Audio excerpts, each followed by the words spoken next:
নমস্কার বন্ধুরা, আশা করি আপনারা ভালো আছেন। গল্পের ঢেউয়ে আপনাদের স্বাগত। আজকের গল্প পড়ছি পরশুরামের লেখা গল্প ভরতের ঝুমঝুমি। গল্প পাঠে আমি সাগর লাহিড়ী। শ্রোতা বন্ধুদের কাছে আমার একটি বিনীত অনুরোধ, যারা আমার গল্পটি শুনছেন তারা পারলে চ্যানেলটি সাবস্ক্রাইব করে নিন আর বেল আইকন টিপে নিয়মিত নোটিফিকেশন পান। গল্পটি ভালো লাগলে শেয়ার করুন, লাইক করুন। নমস্কার। গল্প শুরু করছি ভরতের ঝুমঝুমি। লেখক পরশুরাম।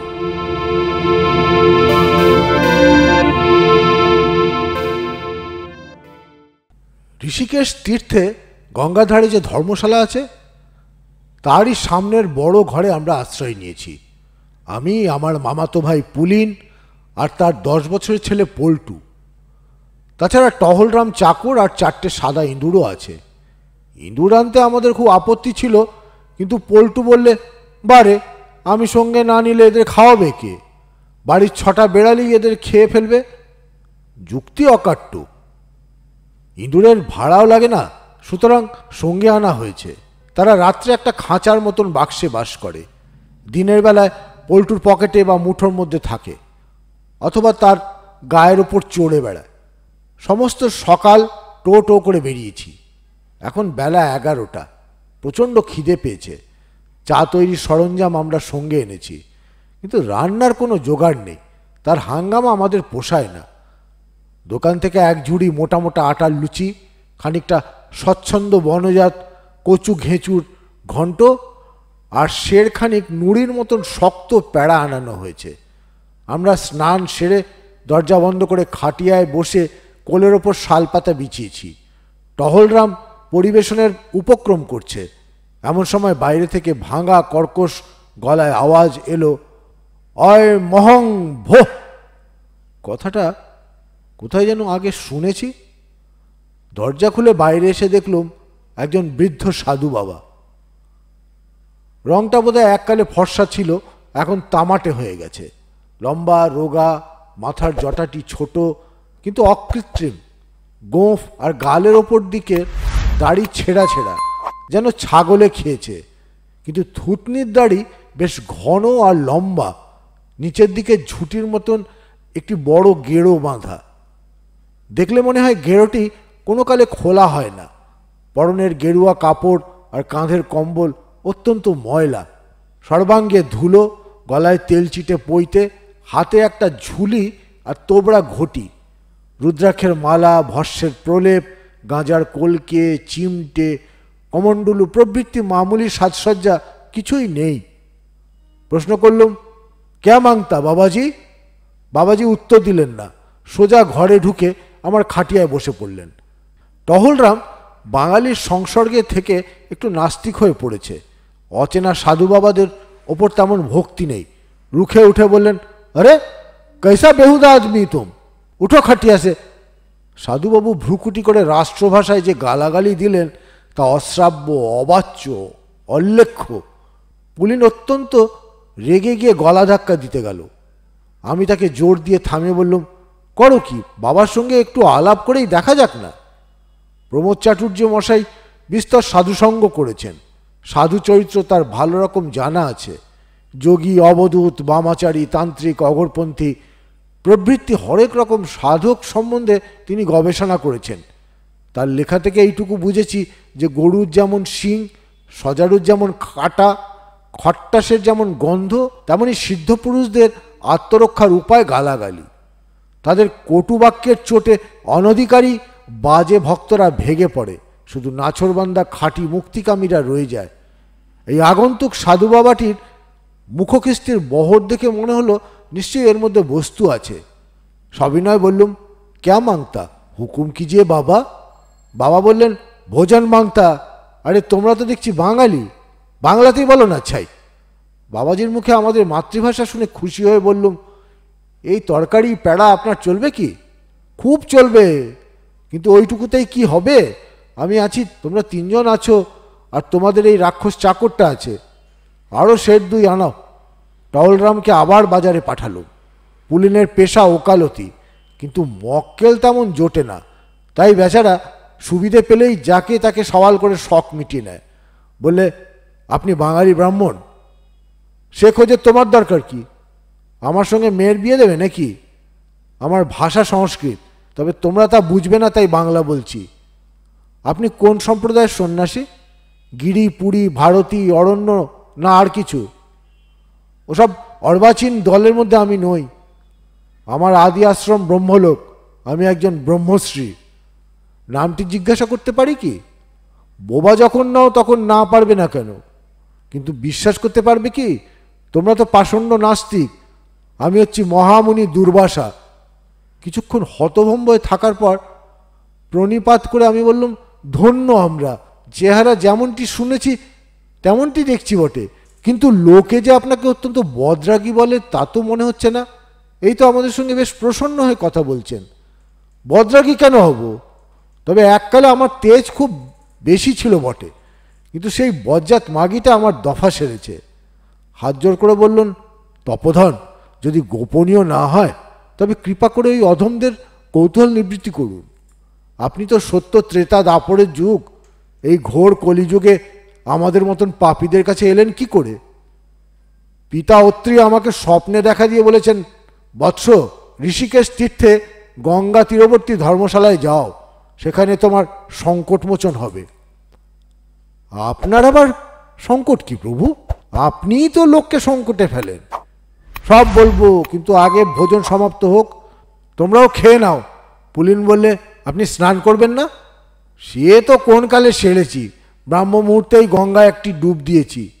কিন্তু জটায় আর দাড়িতে যে বড্ড ময়লা লেগে আছে প্রভু, একটু সাবান ঘষলে হতো না? গায়ে দেখছি ছাড়পোকা বিচরণ করছে। যদি অনুমতি দেন তো একটু ডিডিটি স্প্রে করে দিই, আমাদের সঙ্গেই আছে। খবরদার সব করতে যেও না। গুটিকত অসহায় প্রাণী যদি আমার গাত্রে বস্ত্রে আর জটায় আশ্রয় নিয়ে থাকে তো থাকুক না, তুমি তাদের তাড়াবার কি? টহলরাম খাবার নিয়ে এলো। মহামুনি দুর্বাসার আদেশে আমরা তার সঙ্গে এই খাটিয়ায় বসেই ভোজন করলুম।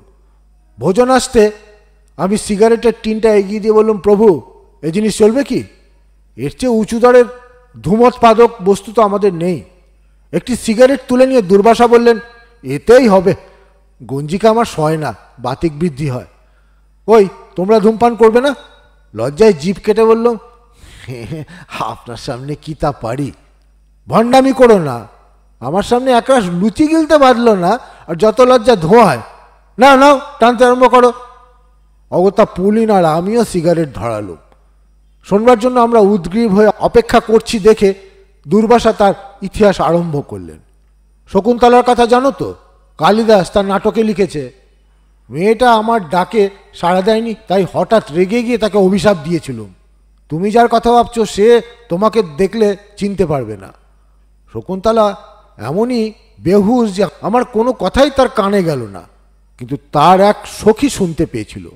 সে আমার কাছে এসে পায়ে ধরে অনেক কাকুতি মিনতি করলে। তার নাম অনুসুয়া। আমার মায়েরও ওই একই নাম, তাই প্রসন্ন হয়ে অভিশাপ খুব হালকা করে দিল। কিন্তু সখীটি অতি কুটিলা। শকুন্তলার মা মেনকার কাছে গিয়ে আমার নামে লাগালো। এই ঘটনার প্রায় 10 মাস কেটে গেল। তখন আমি শিষ্যদের সঙ্গে গঙ্গোত্তরীর নিকট বাস করছি। একদিন প্রাতকালে ভগীরথীর তীরে বসে আছি, এমন সময় একজন শিষ্য এসে জানালে একটি অপূর্ব রূপবতী নারী আমার সঙ্গে দেখা করতে চাচ্ছেন। বিরক্ত হয়ে বলল, জ্বালাতন করলে, এখানেও রূপবতী নারী? নির্জনে একটু পরমার্থ চিন্তা করব তারও ব্যাঘাত। কে এসেছে? পাঠিয়ে দাও এখানে। দেখেই চিনলুম, মেনকা অপ্সরা। ভাব্যতার জ্ঞান নেই, দাঁতন চিবোতে চিবোতে এসেছে। বোধহয় ভেবেছে তাতে খুব চমৎকার দেখাচ্ছে। খেঁকিয়ে উঠে বললুম, কি জন্য আসা হয়েছে এখানে জানো? আমি মহাতেজস্বী দুর্বাসা মুনি। বিশ্বামিত্রের মতো হ্যাংলা পাওনি যে লাস্য হাস্য কলা ছলা হাব ভাব ঠসক ঠমক দেখে আমাকে ভোলাবে।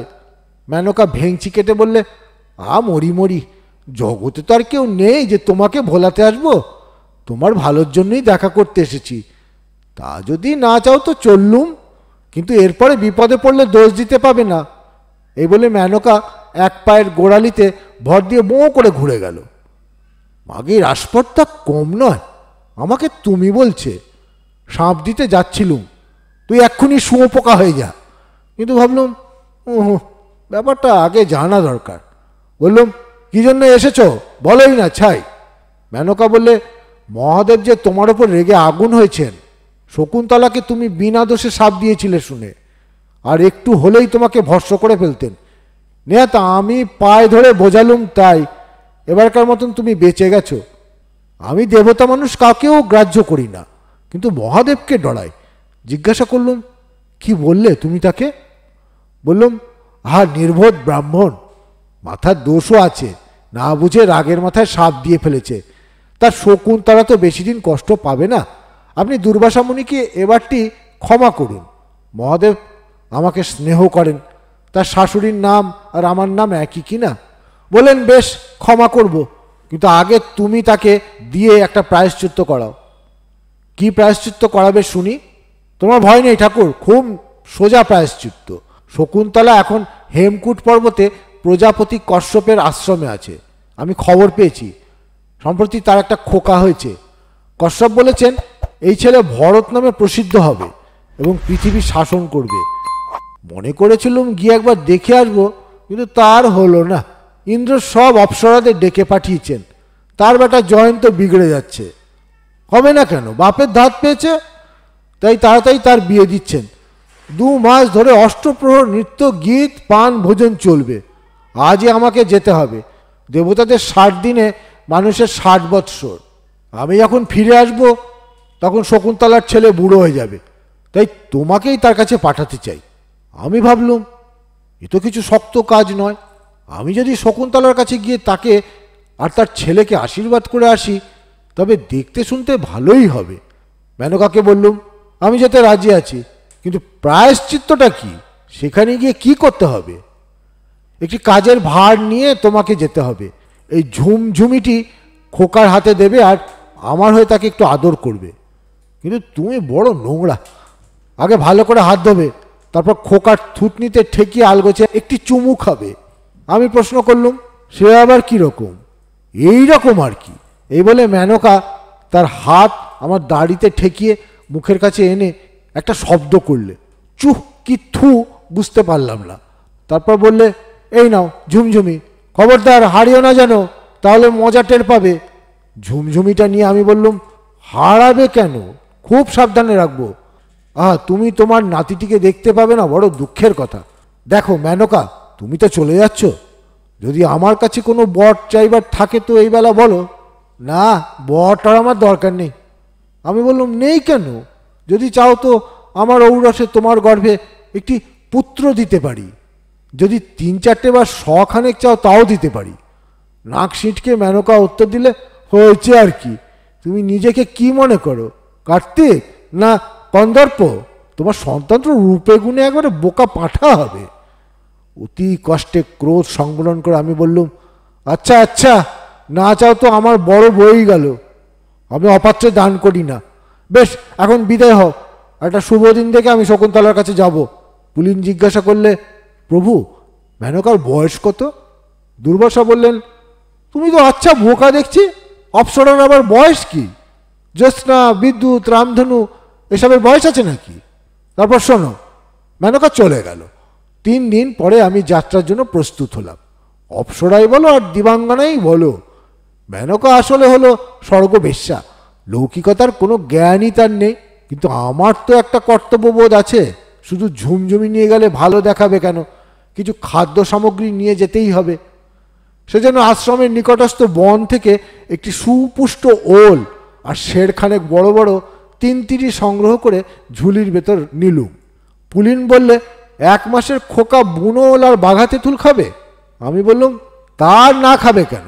সেকালের ক্ষত্রিয় খোকারা পাথর হজম করত, বিলিতি গুঁড়ো দুধের তোয়াক্কা রাখত না।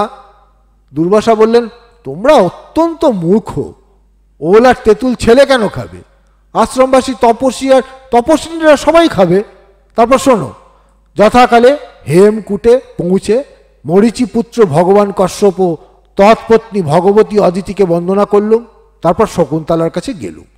আমি যে সাপ দিয়েছিলাম তা বোধহয় সে জানতো না। আমাকে দেখেই খুশিই হলো। ওল আর তেঁতুল উপহার দিলুম। মেনকার কথা মতো ছেলেকে আদর করে আশীর্বাদও করলুম। বললুম, শকুন্তলা, তোমার এই শ্রীমান সর্বদমন ভরত আর সমুদ্র হিমাচল সমস্ত দেশ জয় করে রাজ চক্রবর্তী হবে। এরা প্রজারা যে ভূখণ্ডে থাকবে তার নাম হবে ভারতবর্ষ। বর্ষং তদ ভারতং নাম ভারতী যত্র সন্ততি। তুমি অচিরে পতির সহিত মিলিত হবে। তারপর ট্যাগ থেকে ঝুমঝুমি বার করতে গিয়েই চক্ষু স্থির। আমি বললুম, বলেন কি, ঝুমঝুমি পেলেন না? মোটেই না। আমার পরনে কাপড়, উত্তরীয়, কম্বল সব ঝাড়লুম, ঝুলি, ঘটি, মায়ের জটা সব তন্ন তন্ন করে খুঁজলুম, কোথাও ঝুমঝুমি নেই। শকুন্তলার মুখটি কাঁদো কাঁদো হলো। আহা, তার মায়ের দেওয়া এই উপহারটি হারিয়ে গেল। মেনকা যতই নচ্ছার হোক, নিজের মা তো বটে। আমি বললুম, দুঃখ করো না শকুন্তলা, আরও ভালো ঝুমঝুমি এনে দেবো। দুজন বুড়ি তপস্বিনী শকুন্তলার কাছে ছিল। একজন বললে, পাগলের মতন যা তা বলো না ঠাকুর, ছেলের দিদিমার দেওয়া যৌতুক আর তোমার ছাইপাশ কি সমান? তুমি ভারী অলবড্ডে মুনি। নিশ্চয়ই নাইবার সময় তোমার ট্যাঙ্ক থেকে জলে পড়ে গেছে আর মাছে কপ করে গিলেছে। যাও, এখন রাজ্যের রুই কাতলা ধরে ধরে পেট চিরে দেখো গে। অন্য বুড়িটি বললে, কি বলছো গা দিদি, শুধু রুই কাতলা কেন, মৃগেল, চিতল, বোয়াল, কালবো, শোল, শাল, চাই, ঢাই এসব মাছের পেটেও তো থাকতে পারে। পুলিন বললে, কচ্ছপের পেটেও যেতে পারে। আমি বললাম, হাঙর, কুমির, শুশুক, সিন্ধুঘটক বা জলহস্তির পেটে যেতেও বাধা নেই। দুর্বাসা আমাদের দিকে একবার কটমট করে চাইলেন, তারপর বলে যেতে লাগলেন। আমি আর দাঁড়ালুম না, কথাটি না বলে পালিয়ে এলুম। যে পথে এসেছিলুম সেই পথের সর্বত্র খুঁজে দেখলুম, কোথাও ঝুমঝুমি নেই। আমি অত্যন্ত ভুলো লোক, কিন্তু ঝুমঝুমিটা তো ট্যাঁকেই গোজা ছিল। নিশ্চয়ই নাইবার সময় জলে পড়ে গেছে। যেখানে যেখানে স্নান করেছিলুম সর্বত্র জলে নেমে হাতড়ে দেখলুম, কিন্তু পাওয়া গেল না। তাহলে বোধহয় রুই মাছেই গিলেছে, শকুন্তলার আংটির মতো। বোয়াল, কালবোস, চাই, ঢাইও হতে পারে। জেলেদের ডেকে ডেকে বললুম, ওরে, মাছের পেটে ঝুমঝুমি পেয়েছিস? বার করে দে, আশীর্বাদ করব। বেটারা বললে, মাছের পেটে ঝুমঝুমি থাকে না ঠাকুর, পটকা থাকে। এই বলে দাঁত বার করে হাসতে লাগলো। আমি অভিশাপ দিলুম, তোরা দেঁতো কুমির হয়ে যা, কিন্তু কোনো ফল হলো না। ওহ, মেনকার কথা রাখতে গিয়ে কি সংকটেই পড়েছি। ঝুমঝুমি তুচ্ছ জিনিস, কিন্তু প্রতিশ্রুতি রক্ষা না করা যে মহাপাপ। তারপর হাজার হাজার বছর কেটে গেছে, অসংখ্যবার অসংখ্য স্থানে খুঁজেছি, কিন্তু ঝুমঝুমি পাইনি। আমার আর শান্তি নেই, ব্রহ্ম তেজ নেই।